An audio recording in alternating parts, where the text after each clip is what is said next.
મિત્રો, શું એક કરોડપતિની મિલકત એક હસતા રમતા પરિવારને વિખેરી શકે?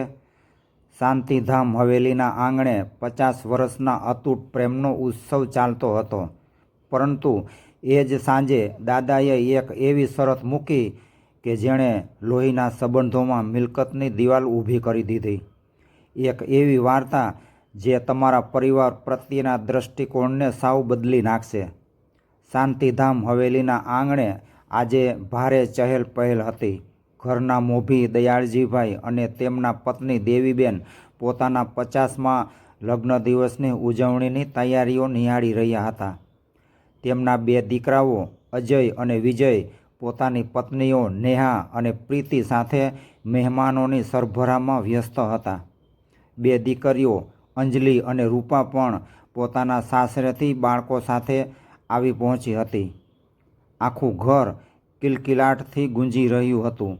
દયાળજીભાઈની નજર તેમના પૌત્ર પૌત્રીઓ પર હતી, જેઓ આંગણામાં દોડાદોડી કરી રહ્યા હતા.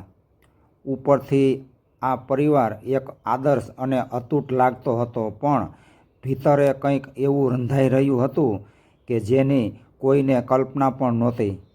સાંજની આરતી પછી જ્યારે આખો પરિવાર જમવા બેઠો ત્યારે દયાળજીભાઈએ એક વસિયતનામું બહાર કાઢ્યું. તેમણે જાહેર કર્યું કે તેઓ પોતાની તમામ મિલકત અને પેઢીઓ કારોબાર હવે વારસામાં વહેંચવા માગે છે. આ સાંભળતા જ અજય અને વિજયની આંખોમાં એક વિચિત્ર ચમક આવી ગઈ. નેહા અને પ્રીતિ પણ પોતાના પતિઓને ઈશારા કરવા લાગી. દીકરીઓ અંજલિ અને રૂપાને લાગ્યું કે પિતા તેમને પણ કાંઈક હિસ્સો આપશે. પરંતુ ટ્વિસ્ટ ત્યારે આવ્યો જ્યારે દયાળજીભાઈએ શરત મૂકી કે મિલકત એના નામે થશે, જે આવતા 1 મહિના સુધી આ ઘરમાં કોઈ પણ આધુનિક સુવિધા વગર રહી શકશે. મોબાઈલ ફોન, ગાડીઓ, એસી અને નોકર ચાકર વગર માત્ર ખેતી અને પશુપાલન કરીને જે ગુજરાન ચલાવશે તેને જ આ બધું મળશે. પહેલાં તો બંને દીકરીઓ અને વહુઓએ આ વાતને મજાકમાં લીધી, પણ જ્યારે તેમને સમજાયું કે પિતા મક્કમ છે ત્યારે હોડ જામી. શરૂઆતના 10 દિવસમાં જ અજય અને વિજય વચ્ચે ખટરાગ શરૂ થયો. નેહા અને પ્રીતિ રસોડાના કામમાં અને છાણ વાસીદું કરવામાં એકબીજાને નીચા દેખાડવા લાગી. બાળકો પણ ટીવી અને ગેમ્સ વગર કંટાળીને ઝઘડવા લાગ્યા. અંજલિ અને રૂપા પણ પોતાના હિસ્સા માટે ભાઈઓ સાથે દલીલો કરવા ઉતરી આવી. દયાળજીભાઈ અને દેવીબેન એક ખૂણામાં બેસીને શાંતિથી આ બધું જોઈ રહ્યા હતા. જે પરિવાર પ્રેમ માટે આળોટતો હતો તે જ પરિવાર તે મિલકત માટે અંદરોઅંદર લડવા લાગ્યો હતો. વાર્તામાં ખરો વળાંક તો ત્યારે આવ્યો કે જ્યારે અચાનક એક રાત્રે દયાળજીભાઈની તબિયત લથડી ગઈ. તેમને હોસ્પિટલ લઈ જવા માટે કોઈ ગાડી નહોતી, કારણ કે શરત મુજબ ગાડીઓનો ઉપયોગ કરવાનું બંધ હતું. અજય અને વિજય મિલકતની શરત તૂટી જશે તેવા ડરથી એકબીજા સામે જોવા લાગ્યા. તેમને લાગ્યું કે જો તેઓ ગાડી કાઢશે તો શરત હારી જશે. વહુઓ પણ પોતાના પતિને રોકી રહી હતી. એ જ વખતે બરાબર દયાળજીભાઈનો નાનો પૌત્ર આર્યન દોડતો દોડતો આવ્યો અને પાડોશીની બળદગાડી લઈ આવ્યો. તેણે રડતા અવાજે કહ્યું કે દાદા, બચશે તો મિલકત કામ આવશે ને? આર્યનના આ શબ્દોએ આખા પરિવારના હૃદય પર હથોડાના ઘા કર્યા. અજય અને વિજયને પોતાની સ્વાર્થી વૃત્તિ પર શરમ આવી. તેઓ તરત જ પિતાને લઈને હોસ્પિટલ દોડ્યા. મિલકતની શરત ભૂલીને આખો પરિવાર એક થઈ ગયો.